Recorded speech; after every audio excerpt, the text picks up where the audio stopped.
गोस्वामी तुलसीदास जी महाराज कहते हैं, संतों की ही नहीं मैं असंतों की भी वंदना करता हूं। और एक बार नहीं बहुर बंद इस खलगन स दिखाए, जे बिन काज दाहिने हो पाए। मैं बार बार उनकी वंदना करता हूं। जो असंत जन हैं उनकी मैं बार बार वंदना करता हूं। क्यों?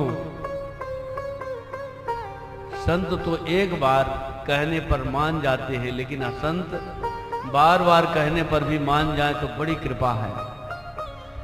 इसलिए मैं बार बार उनकी वंदना करता हूं। परहित हान लाभ जिन केरे। असंतों का लाभ क्या है? दूसरे का नुकसान हो जाए, यही उनका लाभ है। कैसे? दृष्टांत दूं। दुर्योधन अश्वत्थामा से कहता है, मेरे 99 भाई मारे गए, मैं भी मरने वाला हूं।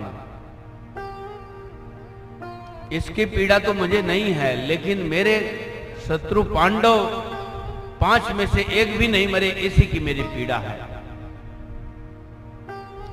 एक भी मर जाता तो कुछ मुझे संतोष हो जाता।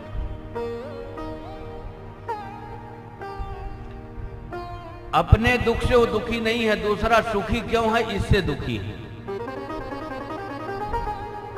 अपने को दुख हो रहा है इससे दुखी नहीं है, अपने को सुखी हैं हम, इससे भी उसको मतलब नहीं कि हम सुखी हैं। अपना सुख नहीं ले पा रहा, दूसरा सुखी क्यों है इसका दुख है।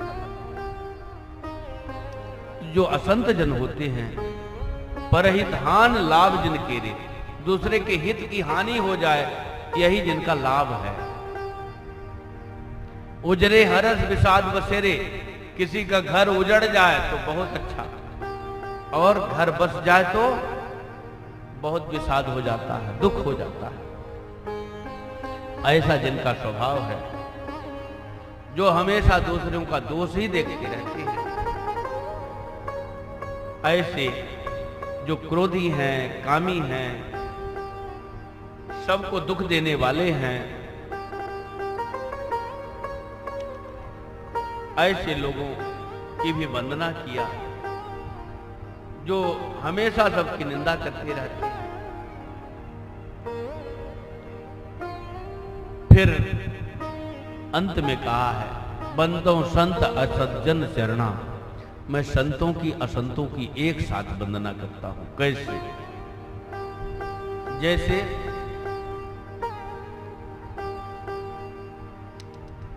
सम प्रकाश दूं पाख मह, नाम भेद विधि कीन।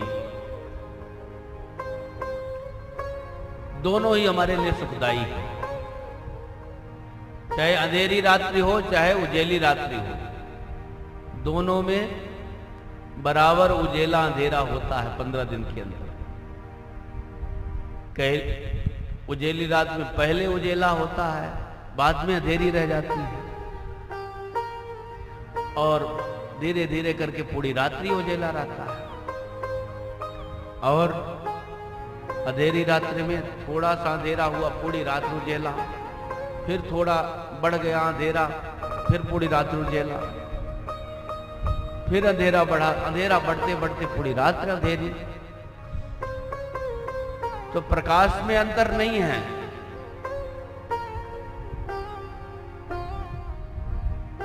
कैसे? इस संतों से कैसे, असंतों से इसका तालमेल कैसे बैठेगा? एक निंदा करके हमारी दृष्टि को खोलता है, हमें ज्ञान सिखाता है। निंदा करता है तो हमें अनुसंधान करना चाहिए, उसमें कोई बात तो सत्य होगी।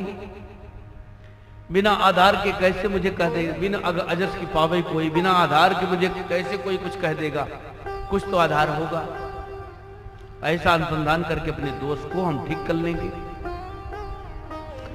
निंदक नियरे राखी आगन कुटी सभाए, बिन पानी साबुन बिना निर्मल करे स्वभाव। तो निंदक से भी हमें हमारा हित हो जाता है।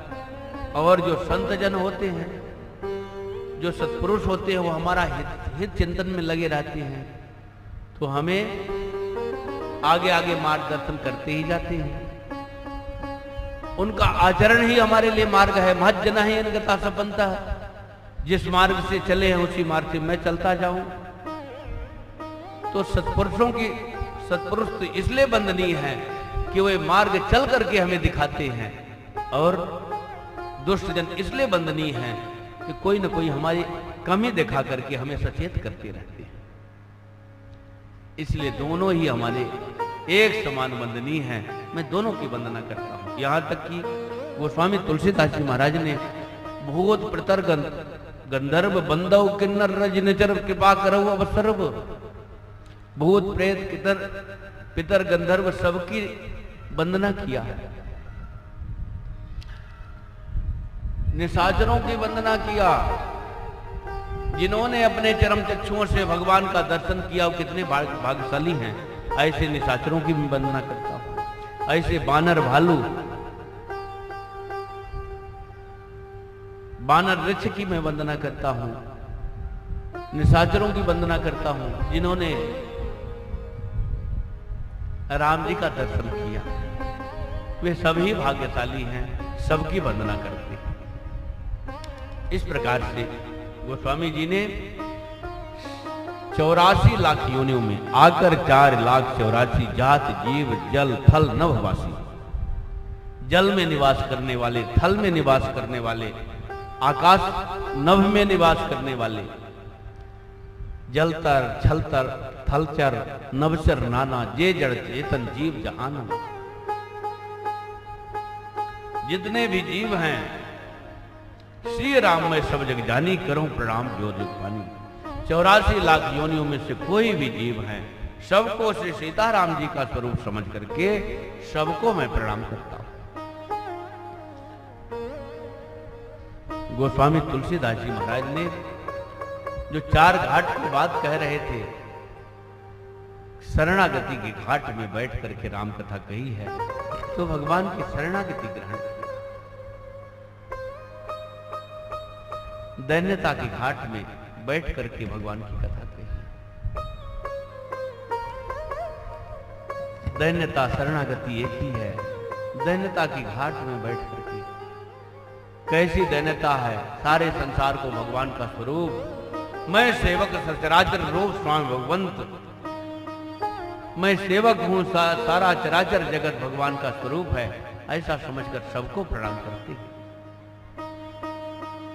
इस प्रकार से गोस्वामी जी ने सबको प्रणाम किया है, और उसके बाद श्री अयोध्यापुरी को प्रणाम करते हैं। गोस्वामी तुलसीदास जी महाराज ने अयोध्यापुरी की वंदना किया। अयोध्यापुरी है क्या?